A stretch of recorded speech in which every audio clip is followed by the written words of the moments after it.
Welcome back. The details. President Abdel Fattah el-Sisi visited Qafr al-Sheikh University on Tuesday, during which he inspected the facility and was briefed on projects and inventions by the students in the fields of energy, technology, biotechnology and artificial intelligence. The details.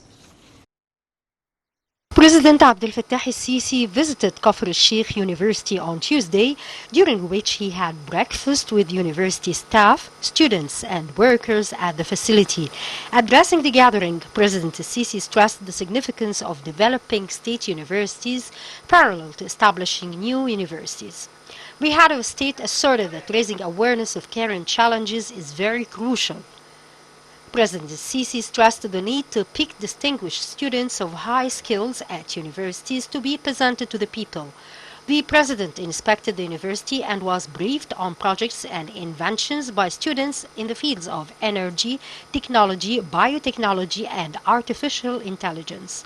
President el-Sisi also inspected the Artificial Intelligence College at the university and spoke with students over the importance of the specialty. Touring the sports facilities at the university, he affirmed that artificial intelligence is the future for Egypt and the whole world. Addressing the gathering, Minister of Higher Education Khalid Abdel Ghaffar said Qafr al-Sheikh University has 75,000 students. The minister noted that the facility had undergone big developments in the past few years, adding that new important departments had been included for study in the facility. He said an oncology hospital affiliated to the university is being established. The minister witnessed a celebration by students at the facility.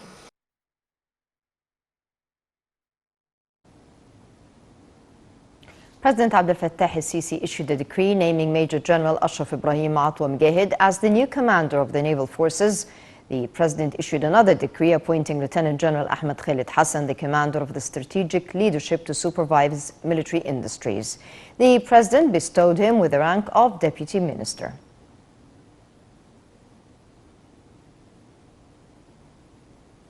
Foreign Minister Sameh Shukri met with Cypriot President Nikos Anastasiadis in Nicosia on Tuesday. During the meeting, Shukri delivered a message from President Sisi to the Cypriot President over bilateral ties.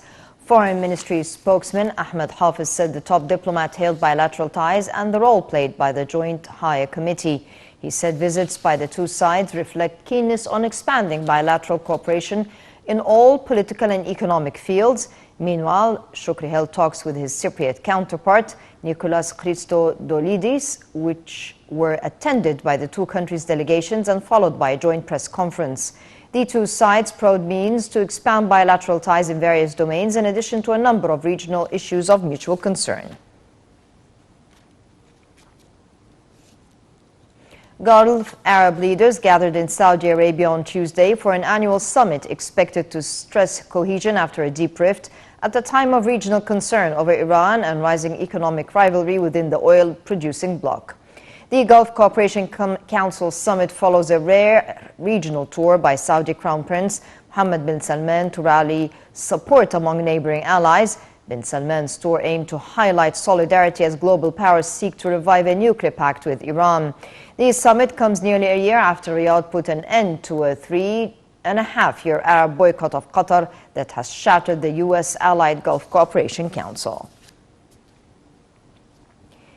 Egypt is hosting the 9th edition of the state parties of the UN Agreement for Combating Corruption, dubbed United Against Corruption, that runs from the 13th to the 17th of December at the International Conference Center in the Red Sea resort of Sharm el-Sheikh. Nile TV's correspondent Hani Farag is there and held the following interview with Dr. Nasser Abdel Khalil, an assistant to the Saudi President for International Collaboration.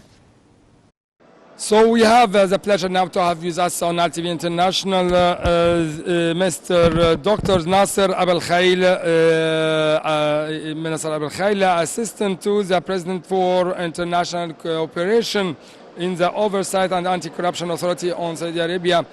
Pleasure to have you with us today on RTV International. Thank you very much for having me in this interview. Thank you a lot. To begin our interview, how do you see the importance of this gathering? Well, as you know, this is the conference of a state party to the United Nations Convention Against Corruption. And this is the largest gathering of all international anti-corruption experts worldwide. And it is really a pleasure to see Egypt successfully hosting this important event in the peace city of Sharm el-Sheikh. If we can talk about your strategies adopted in Saudi Arabia, so what is the main axis main axis that you adopted in Saudi Arabia in order to fight corruption? Well, as you know, in Saudi Arabia, we launched the Saudi Vision 2030 in 2016. After that, we had what's called the Ritz-Carlton Anti-Corruption Campaign, led by His Royal Highness Crown Prince Mohammed bin Salman. After that, the Saudi government restructured anti-corruption authorities, and as of now, we have the Saudi Oversight and Anti-Corruption Authority, which is very empowered and very well supported and very well resourced.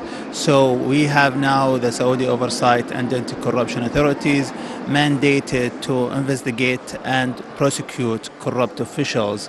Also, we are looking at both criminal cases and administrative violations.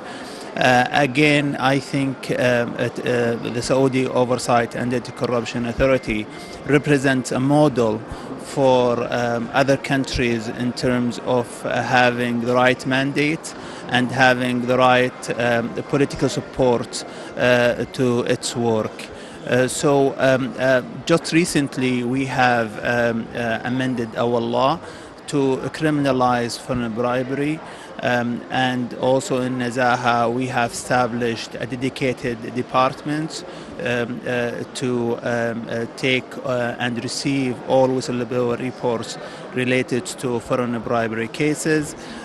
Also, we have established asset recovery departments from abroad, and we are taking this seriously.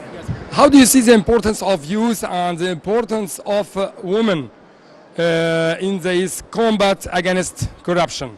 Well, women empowerment is really one of the key pillars of Saudi Vision 2030, and the Saudi government already committed to empower women in all fields and all agencies, even in the anti-corruption field. For example, if you look at some key departments in the oversight and anti-corruption authorities in Saudi Arabia, we have some Saudi women leading these departments, including, for example, the director of assets recovery from abroad. Also, we have the director for bilateral relations and regional conventions. She is a woman.